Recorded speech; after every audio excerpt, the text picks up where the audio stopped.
Hey there everybody, hope your day is going well. Jared Old School Gaming here, and welcome back to another Thoughtful Thursday. Okay, so, first things first, the last two Thoughtful Thursdays on Sword Art Online is not exactly how I intended to have these, Thoughtful Thursday reviews. What I wanted to do was, like I said, a type of review format. Not a play-by-play recap of everything that happened. I mean, hell, everyone who would even be interested in something like that would already have seen it and then just come by for the review, not a play-by-play recap. I guess it was more of a... I guess something along the lines of I was just kind of getting into a flow, especially with uploading Morrowind, because with Morrowind there's a ton of books. Some are just little fun little stories, some are actually very lore-driven, I should say. And, yeah, essentially with those books, I did give a play-by-play recap, or I should say I will be giving play-by-play recaps, because the videos have yet to come up, but, yeah, and of course, with, in the description, there'll be, a quick little timestamp, just, hey, if you're more interested in the games than in what the books have to say, just skip to this timestamp and then go from there. Yeah, so moving forward, I'll be getting more into just okay, here's the episode, and I'll definitely be giving, the proper shoutouts to oh hey, here is this character voiced by this person, or this character acted in live action by this person, as I get, maybe into live action stuff and whatnot.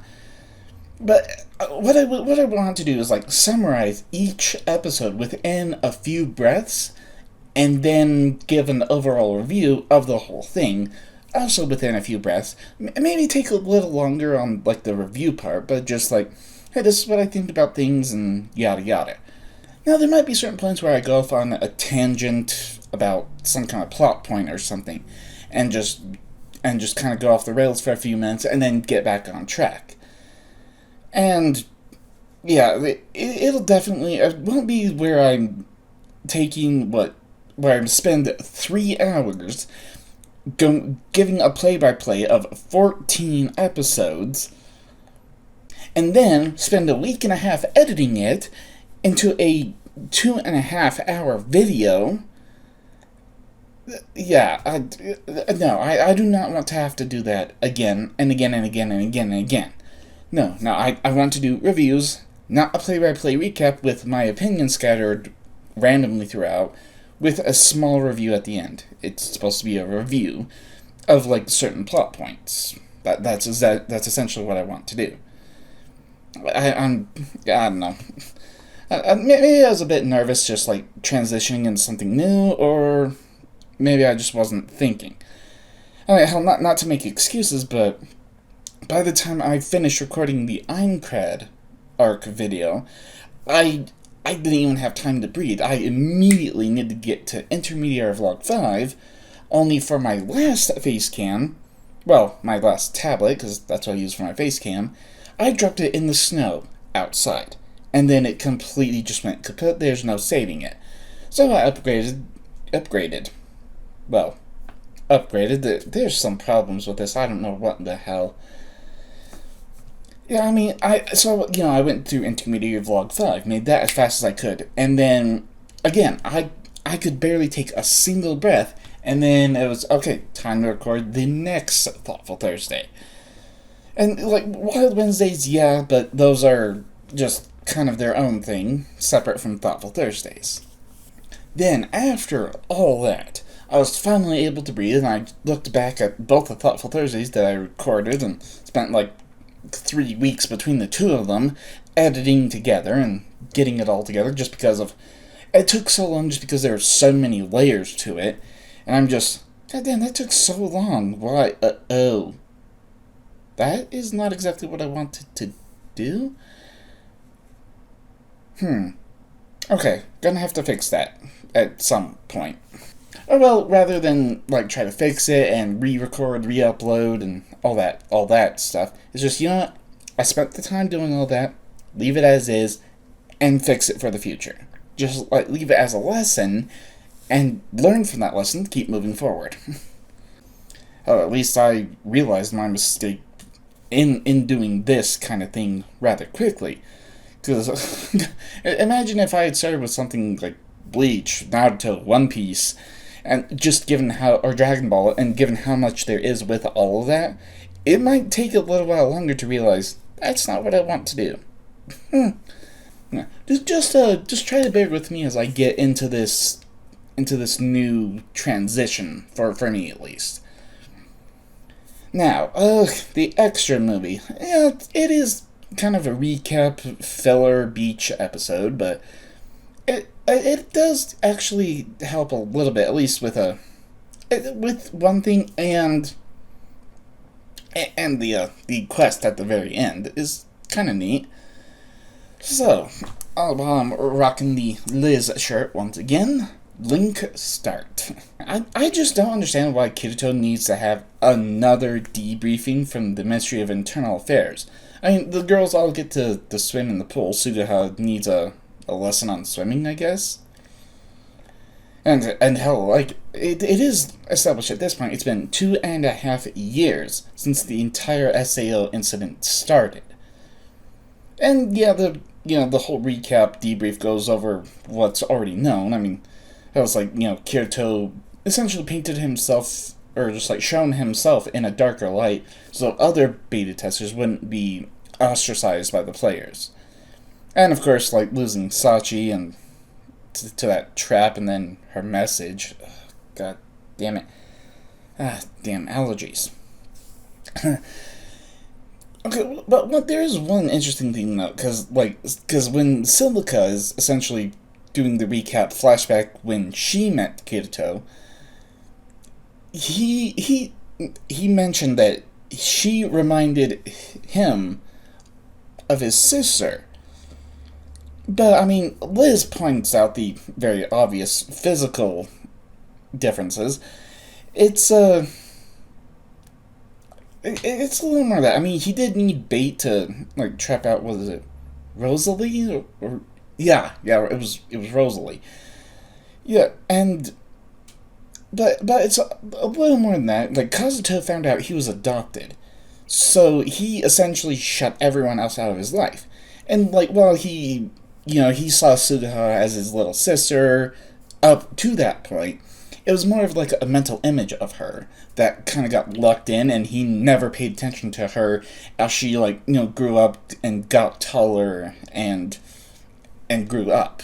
He just had the mental image of her as a child, and that was kind of the locked in because he isolated himself from everyone and just dived headfirst into the digital world, just leaving everyone else around him just like, no, leave me alone. Yeah, at least he did realize his mistake once he got out. He's just, you know what? I shouldn't be like this. I should not be this much of an ass. I need to fix the relationship with my family, with Sugu. And apart from that, there's because I mean that is like the first time that Silka is talking in front of Sugu. Then it's just there's kind of a difference. But I mean, if you think about it, if you put the pieces together, it does kind of make sense in a way. Well, from two perspectives: using Silka as bait, and the fact that he just kind of had a locked-in mental image of Sugu that wasn't the Sugu we know now. And then, a whole bunch of more, recap and repeats of just, Elizabeth meeting, and then Asuna meeting with him multiple times, and, well, they do get to teach each other lessons back and forth. They don't really go over the, the whole, guilty thorn, player death inside the safe zone thing. Yeah, but I mean, both Silica and Liz are just like, holy crap, you loved him immediately from the start. You were really aggressive towards, getting to him. Which, yeah. She's just, well, no, not really. No. And they're both just, no, you were aggressive. You were very upfront about how you felt. Yeah, yeah, fair enough. And of course, like the whole storyline of like moving into what floor 22 and Yui, god damn. And then yeah, then eventually the final battle against Heathcliff and overcoming the limits of the system. And then, like, going into the recap of Alfheim, again, there's not really too much of a difference, although, yeah, Kirito kind of gives a hard time, because, it's like, oh, you didn't notice that there was this huge crime taking place inside, that Sugo was committing this huge crime, and it's just, okay, so, like, 6,100 some players, and then 300 were trapped. So that's just under 6,000 people that are essentially in comas, but then suddenly waking up. All of a sudden it's just, oh crap, there's so much that needs to be done to take care. It's not just, and it is not just a blanket approach like, oh hey, all 6,000 of you do the same exact thing. There are so many different people, varying ages, varying potential medical conditions, whether it's like an autoimmune, or just maybe they developed something while in the coma and it wasn't realized until they came out. There's a lot. There would be a lot of resources just pointed at that, and it's just like, wait, 300 people didn't wake up. Did they die? No, they're still alive. They're still breathing. Their heart's still beating. Well, okay, we have 6,000 people that we need to take care of right now. So those 300 people, unless they wake up, they are not the priority. The people who are awake, who need help right here, right now, right this minute, they are the priority. Yeah, and then the whole, like, recap of Perv Asshat and everything that happened. Yeah, it doesn't really add any new perspective, or... if we already know that...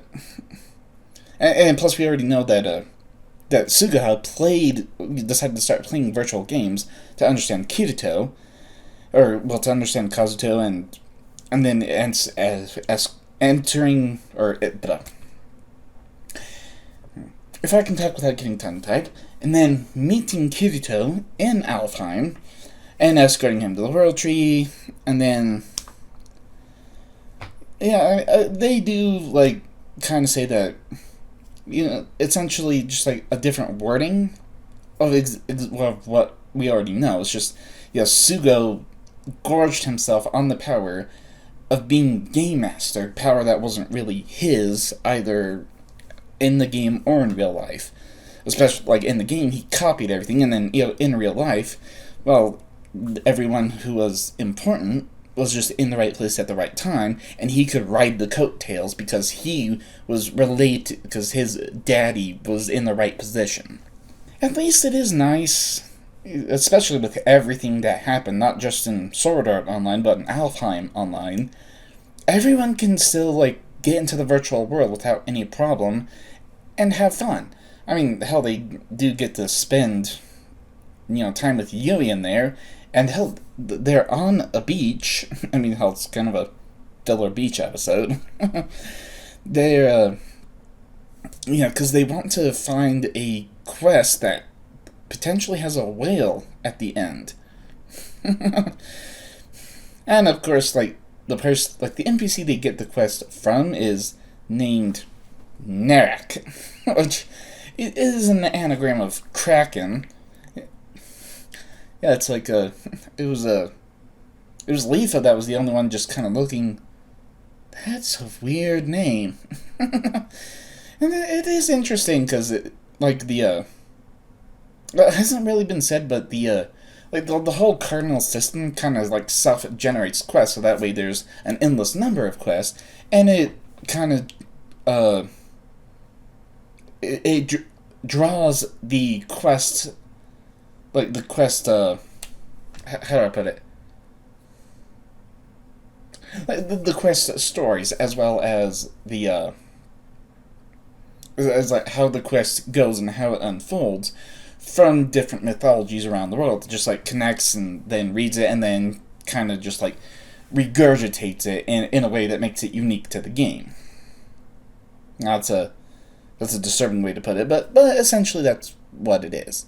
And it is neat because like it's what the quest is called, like the Sea Temple Invaders, and like the quest is supposed to be like thieves have stolen a giant pearl and placed it in the temple, but they never ran into the thieves. Only to find out they were actually the thieves. It's kind of a neat little like twist on like, hey, this is what happens, or this is what the quest actually is, and it's kind of like little clues are given throughout, but it's not until you reach the end that it's just, oh, that's why it's this and this and this and that. Kind of neat. And hell, even if they couldn't defeat it, it was like kind of part of the quest line that the Leviathan King of the Sea, who like they had like their back and forth on like, well, I know I am King of the Sea, you are King of the Deep, and it is kind of confusing. Even the others are just like, I cannot follow what the hell's going on, and Leviathan's just, hey, don't worry about it, you don't need to know, but I'll let you fairies hitch a ride back to your world on the back of a whale. Yes, and it was all for you. Yui does a little T pose on the back of the whale as it's like essentially giving them a ride. Oh hell, that was the whole reason they wanted that quest, to find a whale for Yui. And then, yeah, that is pretty much it. I mean, hell, the ending song was I might pronounce this wrong, Niji no Oto, which translates to Sound of the Rainbow by Aoi. And yeah, it's actually quite a soothing song, and I mean, hell, there's an after credits tease, just a call from Kikuoka, just essentially confirming only for the audience that there's something more after this, which, yeah, hell, there's plenty more. There have been talks about more Sword Art Online coming sometime this year, but I'm not sure when or like how it'll like. If it is sometime this year, it might be at the end of the year, might be at the start of next year. I don't know for certain. Like there's some articles that saying like 2025 is the last year for Sword Art Online to make a comeback before it becomes completely irrelevant. Or it was something like that. I'm paraphrasing. Yeah, I'm getting off track. I'm going on my own little tangent. Essentially, like whenever there's something more Sword Art Online, I'll keep an eye out. Because I mean, hell, with this movie, it was kind of nice. I mean, it provided a nice side by side comparison of like essentially it was a 2 hour recap of what 25 episodes, so what 12 and a half hours. Yeah, with a little extra. It was a very, very quick recap compared to how long everything else was.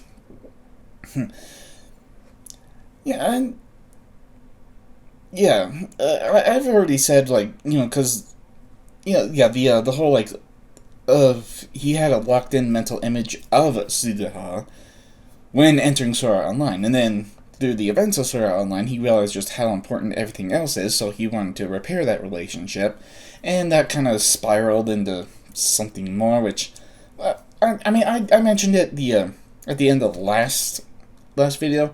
I really did not, I really did not see a point of the whole, like, cousin love story. Just, like, why is it just because this is like kind of an isekai genre, why does there have to be an isekai token isekai harem? Like, why?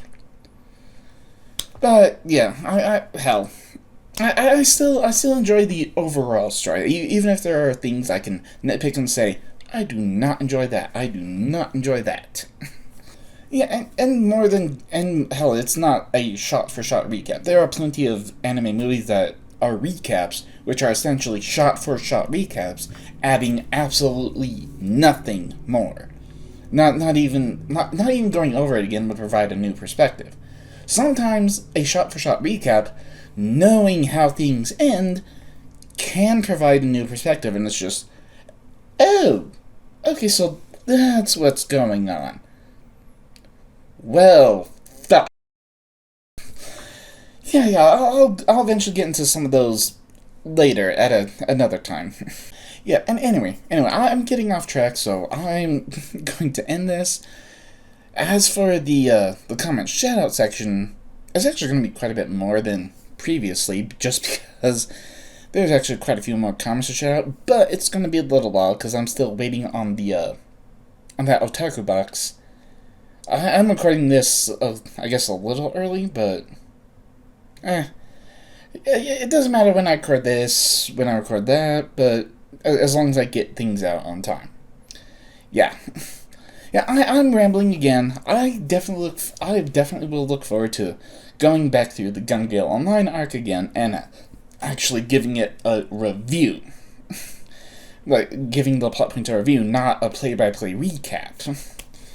It'll be a hell of a lot easier to edit, too. Just like this. Just a handful of pictures here and there, and done. Not 7 goddamn layers throughout pretty much the entire 2.5 hours. God damn, it took so long to render out. Yeah, okay. Okay, that's enough for me.